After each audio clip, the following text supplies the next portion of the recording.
If you've been watching the news lately, you've probably felt the tension around immigration in the United States. I've had several people reach out to me and say, what does the church think about what is going on? Which is a valid question.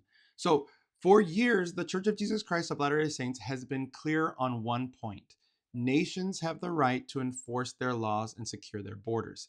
The church discourages entering any country without legal documentation, and it discourages overstaying any visas. Obeying the law matters. But where I think some members get it wrong is that they stop there, as if that's the end of the church's position. It isn't. And we erase the church's Christ centered teachings if we think that is the main position of the church, because it's not.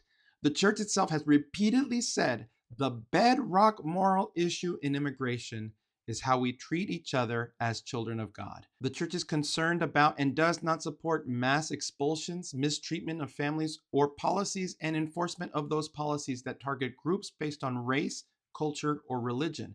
The church has warned that approaches focused only on enforcement are likely to fall short of the moral standard Christ has set for us. Now, another response that I hear is, but they're criminals.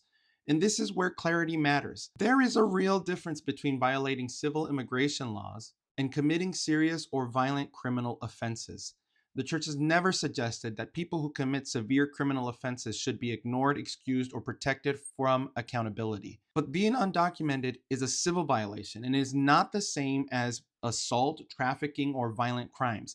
And treating those two categories as morally identical flattens the issue and goes farther than what the church itself has taught. The church has been clear that breaking an immigration law does not strip someone of their humanity or their worth as a child of God. In fact, the church's stance is allowing undocumented immigrants opportunities to square themselves with the law and continue working, even if that does not automatically lead to citizenship. In January of 2025, the church affirmed three guiding principles: obey the law, love our neighbors, and care for those in need regardless of immigration status. That balance matters. We are not following the church's teaching on immigration if we stop at just obey the law. Obedience to law is not meant to cancel compassion, and compassion is not meant to ignore the law. The church has consistently taught that both must exist together. In his April 2016 General Conference address, Elder Patrick Kieran said, "Being a refugee may be a defining moment in the lives of those who are refugees, but being a refugee does not define them. This moment does not define them, but our response will help define us." So here's the question I'll leave with you.